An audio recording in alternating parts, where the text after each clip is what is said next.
Ghost kitchen pivot, the blurring of front and back of house, and why should restaurants keep an eye on Walmart? That's all ahead on this week's Digital Restaurant.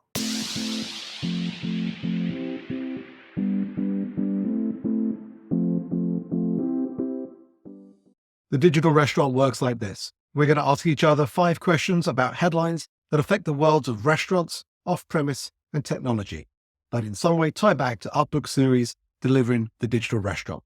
Are you ready? Let's go.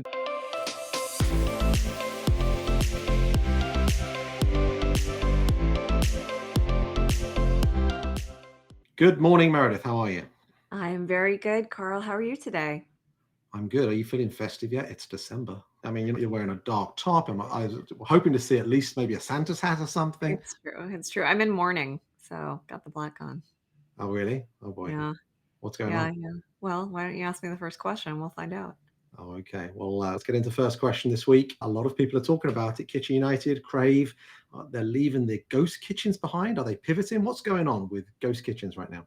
I'm in mourning for ghost kitchens. That's what's going on. So we've got Kitchen United closing down all of its Kroger locations and is saying that they are becoming a software company. Meanwhile, Crave seems to have quietly disappeared off the map. Of course, we've had others like the I Love Food Hall and Epic Kitchens go away as well. And then Reef, question mark, question mark.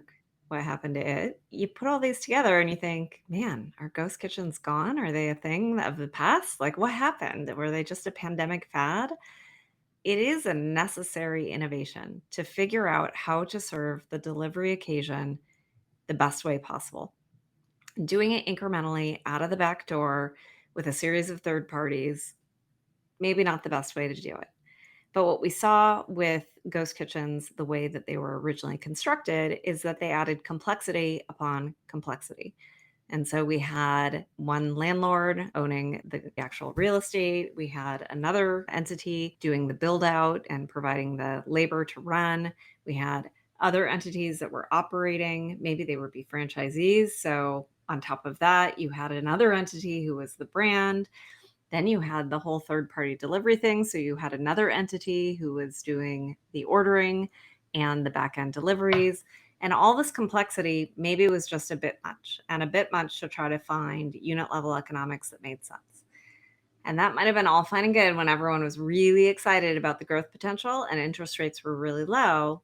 But once delivery growth started flattening out and interest rates started going up, unit level profitability is a must. So I think that's what's going on with all these ghost kitchens. Now, does that mean that we will never see a delivery only version of a restaurant? No. In fact, we already have lots and lots of them. They're called Pizza Delcos. Hi, Domino's. Yeah, you've probably heard of it. And I think that we will increasingly see that for other cuisine types. Most notably, Wingstop, which we talk about in the first book, is a great example of a different cuisine type, chicken, that is largely following a Pizza Delco playbook. And we will start to see that with even more cuisine types. You know, places like Cluster Truck and Umi Kitchen are serving multiple cuisines in a situation that's optimized for delivery. But it's a very different setup from what we have come to think of as a ghost kitchen, which is capital intense, large, lots of different operators in one space. So, yeah, ghost kitchens as we knew them, probably going away, but delivery kitchens, probably coming. Yeah, it's a fascinating one right now. We had an article we featured a few months back on virtual brands as well. They often have been blamed for the early nature of digital in our industry. The competence of digital marketing, for example, is something that's absolutely critical. And so if you are only dipping your toe in and you just like the capital light nature of a ghost kitchen, the chances are you'll fail in any of the models. And I think that's probably played through. There's probably still some legs out there in this particular space, but it's going to have to be for the right restaurant that goes into it for the right purposes. And whether you need a third party or not is a big question to support with that. Okay, Carl, for you, the blurring of the front of house and the back of house. Tell us about that. It's a very interesting article in the Wall Street Journal. It highlighted a new fine dining restaurant called, I think you say, Illis, and it's in Brooklyn's Greenpoint district. The article was trying to exemplify the evolving landscape of high-end dining It's got a $295 12-course meal, so it offers quite an immersive, transparent experience. But unlike traditional establishments, Illis is eliminating the barriers between the kitchen and diners, showcasing the intricate preparation processes right before the customer's eyes. There's a certain well-known chef, Chef Mads Resland, who's the co-founder behind Noma over in Copenhagen, which is a great restaurant if you ever get a chance to head over to Denmark and check it out. And he's been spearheading this particular initiative. And it's very similar to a restaurant close to us, Meredith. And I'll play this video here of Playground 2.0 in Santa Ana, where you'll see Chef Justin and some of his team delighting his 2 seatings a night in a very similar fashion. So why am I raising this on today's podcast? A lot of this happens not just in fine dining. It also happens in sushi bars. It happens in teppanyaki restaurants. And in many ways, more and more restaurants are thinking about having their experiences in far more of an open manner, right? How many restaurants were designing open plan kitchens for, what was it, 10, 15 years or so ago? So that's not particularly new. But in the article, and I'll play you this particular representation of the flow of the restaurant in Illis. It's a massive open kitchen. It's blurring the lines between the front and back of house. And here the chefs double as servers, almost providing a unique interaction for diners. The payment, I think, is taken up front. The setup, while challenging, aims to really deepen the dining experience, making it certainly more personal and connected. And they emphasize in doing this about equal pay, shared responsibilities, integrated back of house operations, and fostering a sense of unity and team spirit across the restaurant team. And that, you'd hope, is going to lead to less churn and better relationships within not only the restaurant team, but also that with their customers. So why does this matter for casual dining or traditional restaurants out there? Well, I think there are 4 key reasons. The first one is about enhancing the experience. Now, while off-premise dining focuses on speed and convenience, Illis and those like them are emphasizing the importance of experiential dining. And this, I think, is a trend that leads to clientele seeking more than just a meal. They desire that memorable, engaging experience. We've seen all these prototypes, both in QSRs and fast casuals, where they're changing their footprint to accommodate this multiple channel business. Where is it with the other restaurant categories? We haven't certainly featured it on this podcast over the last few months. And so if off-premise isn't going to be your thing as a restaurant operator, what are you going to have to do in the design and enhancement of the experience that's going to differentiate you? So that's the first piece. The second piece is this transparency and involvement. The move towards open kitchens brings certainly more transparency, inclusive, almost fun, almost Instagrammable moments, if you will. And of course, those moments provide free advertising. And it gives that opportunity much on those social sharing websites, or the apps rather, that we talked about on our podcast last time. That approach not only enhances the customer's experience, but it also bridges the gap between the diners and those preparing their meals. And I think when you get to appreciate the art of cooking and the effort behind each dish, it enriches the overall experience, right? And we know dine out transactions are something that a lot of these restaurants are focused on today. Another one, which isn't something that was focused on Illis as such, is around automation and efficiency. We know the world of automation is in front of us. So if you can integrate automation in the form of robotics in some way, perhaps not necessarily happening in the front of house, but in prep, automation can perhaps remove some of those repetitive tasks in the kitchen, therefore ensuring speed and reducing errors in the prep. But the human element remains crucial in enhancing that customer experience piece. And so the engagement that I've experienced at Playground in the past is fantastic, because you can engage with the chef and hear about the sourcing of the ingredients and the preparation techniques, and you can take that home with you if you're a cook yourself. And I think the last part of this is then about labor. We know a big chunk of the cost for traditional restaurant formats is around the labor piece. So if you've got this new model of chefs serving directly, as we're going to see in Illis, which challenges the traditional role of labor in restaurants, it's going to certainly demand more versatility, but it's going to perhaps also offer more holistic career development, which of course is something which a lot of folks in the industry are asking for as well. It's certainly going to engage them more from a multi-skill perspective. There's an article that we'll put in this as well about how the CEO of Chili's was saying, even with things like pay at table kiosks, which have been around, I think, in Chili's for over a decade or so, which now, by the way, are accounting for 94% of transactions. If you don't have to worry about taking food to the table, if you don't have to worry about paying at the table, then why do you need that front of house labor anyway? right? So I think it's just an interesting one. I know I've gone on a bit than I usually do, but for me, this is really important for us to look at the different evolving models that are coming in places like fine dining and asking ourselves the questions, how does this help us improve the dining experience from an experiential standpoint, whilst also enhancing some of the profitability and business model aspects of it as well? What you just said is that you agree with the us from a couple weeks ago when we said that 5 years from now, there won't really be an order taking position. What you said that was new, which we didn't say 2 weeks ago, is that it might go away in fine dining too. Mm, yeah. That's pretty remarkable. You see in things like that's something we talk about all the time. Let the technology do the things that it's best at. Let the humans do the things they're best at. And in this example, technology is really, really good at taking orders and payments, but only humans can tell you an interesting story about the food, explain the preparation, actually do the intricate bits and pieces of plating. Okay, so question 3 this week. Well, last week we had a very special conversation with Robin over at Modern Market. And this week, Modern Market was featured for their new drive-thru and continued to focus on their throughput optimization. Tell us more about that. Modern Market, for those who haven't yet listened to the podcast from a few weeks ago with Robin Robison, their COO, is a fast casual, elevated cuisine, really interesting menu, fresh ingredients, better for you, all those like buzzwords that we hear about, but they've put it in a fast food context, which is really interesting. Usually, fast food is known for things that can be replicated very quickly and get people through the line. Of course, when you put two things together that seem like they don't go together, you've got to figure out how to do it uniquely. And I think this is where Modern Market really invested a lot, as we talked about with Robin, in the back of house to make it easier and faster to produce such high quality food so that it could go out the door for delivery or takeout or now in the drive-through. So they're putting it to the test. Their first ever drive-through. I'm pretty excited to go see it. So let's take a trip. Yeah, let's do it. Looking forward to it. And thanks again to Robin for joining us. It was a great show.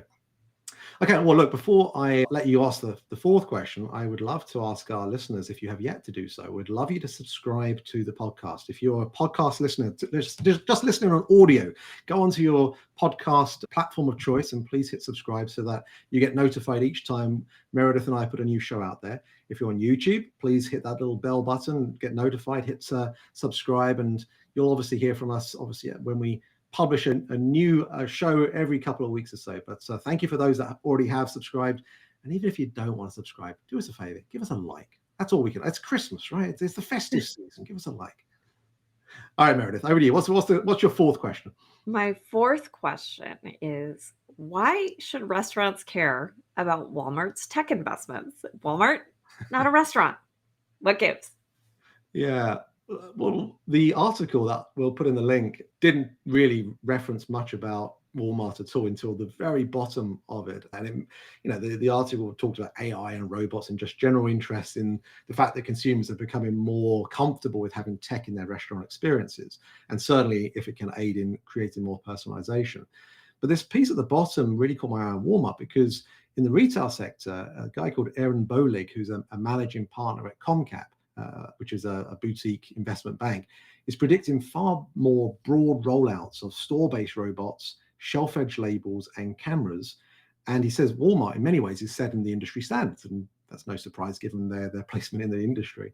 It was described, from him at least, that in 2023, it's been more of a lab environment, and they're doing all the necessary prep. But next year, we're going to see far more of this starting to be deployed in the mainstream, of which also, he's saying, retail media is expected to merge more with in-store advertising, replacing traditional paper circulars and coupons with more digital formats.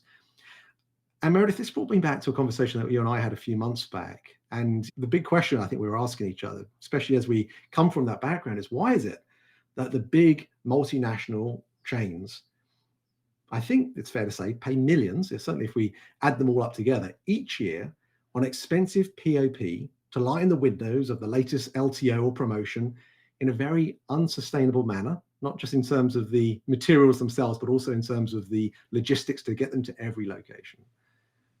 And I should add, when technology can not only provide more efficient solutions, but also add to that experience through personalization, it just really surprises me that we haven't seen it as much. Now, I'm sure there's a cost factor here. I sit on the advisory board of a company called Radium, and they're working with retailers and restaurants. And one of their video technologies is now enabling the screen almost to determine the right profile of ad to place in front of the guests as they walk into a store based on the assessment of age and gender of that particular individual. I think they work with Sephora, for example. So if you're a young 16-year-old, you might see a different perfume to someone that's later on in life, for example. And of course, we're seeing digital menu boards appear in earnest now, I think, in restaurants. So that's great. But we haven't necessarily seen much about how restaurants market themselves outside of the restaurant or inside of the restaurant, certainly to those walk-in past or drive-in past. And so doesn't the dynamism of that make more sense when you can have, I don't know, ice creams advertised on a hot, humid day, or late night specials after 11 p.m. for drive-thru, or special celebrations when the local college team wins with a specific promotion? Of course, a lot of the more established guys out there are using their apps to push notifications, but for those that aren't on the app, this is another way of being able to reach out and use that dynamism, I think is the right word, to be able to draw people in. And of course, in store, once the purchase is complete, on the other side of these devices, given the fact they're getting so thin, on the inbound side, you could potentially envision the retail media that Bolig was referring to in his comments. So a lot of things were triggering for me here about how retail are leading the way. And obviously he also mentioned about these shelf edge labels, and I'm sure the same things could be used in restaurants, but in the back of house for smart organization and for inventory purposes. And you could also assume those cameras would be used for inventory count purposes as well. And that being able to trigger processes to enable inventory to be reordered without any human necessarily needing to get involved. So look, retail's always been ahead of restaurants. We know that. We've talked about it for a while. And that's why we use our platform here to remind folks about keeping an eye on other industries and sectors as perhaps a foreshadowing of what might come to us. Okay, last question. This is a deep one. You love talking about antitrust. So you talked about it with Amazon in the US a while back. So what's going over in Europe right now about the food delivery companies and something similar? Thanks to those of you who've waited and stuck with us for the entire podcast. Your reward has come. We're going to talk about antitrust in the EU. Wow, so exciting. It is kind of exciting as governments really wrestle with these giant companies who call themselves platforms or marketplaces, who are, yes, providing a service in the form of marketing and making it easier for consumers to get things, but then also are taking a piece off the top from companies that actually do arguably a lot of the work. This article in TechCrunch, I'm not familiar with the author, but the very first line says European Union antitrust regulators have carried out another series of raids on 2 online food delivery companies headquartered inside the bloc. I feel like raids maybe is an extremist word, not perhaps what I would have chosen, but they were unannounced visits to look at what's going on in the offices of Glovo and Delivery Hero, to understand how they're working with their restaurants and whether or not what they're doing is, in the spirit of competition. So we'll see how this one turns out. They were very careful, of course, to say that doing these unannounced visits, or raids, as TechCrunch calls them, is not an indication of guilt. They're just, doing their research, but very fascinating that they think it's worth their time to go visit and take a look. Yes, I'm sure more to come on that front, and obviously also over here in the US in the months and years to come. It just shows, I think, the size and scale of how these companies now influence the way in which society eats, and as a result, the regulators are certainly taking more interest than perhaps they would have done 5-10 years or so ago. I think that's true. And also just the shift in the profit pools. What maybe before had been primarily belonging to the brands or maybe the operators or combination thereof has really shifted toward the marketplaces, and the brands fighting back in that. The only thing that they've really been able to do has been bad for consumers because now all the prices are floating up. So it's at that point that governments start to get really interested. If things are not good for consumers, governments start to wonder, should we take a look? Absolutely. Well, that is it for our 5 questions. Now, the next time we're on, we're obviously going to have our special podcast release with Jeff Alexander, where we talk about virtual restaurants coming out next week. But the next time we're on, we're going to do a special where we won't tell you much about it yet, but it's not going to be the traditional format. And then we'll be back in 2024 with our New Year predictions and our reflection on the 2023 predictions and how many we got right or not. I'm feeling pretty confident, Meredith. How about you? Given that we cheat and just look at other industries, I feel like how wrong could we be? Absolutely. Well, our crystal ball works pretty well, so let's keep Pretty using it. well. Yeah. All right, everyone. Thanks again for listening. Appreciate it as always. And don't forget, give us a like if you haven't done so already. See you next time. The Digital Restaurant Podcast is available for you to follow and subscribe wherever you listen to your podcasts.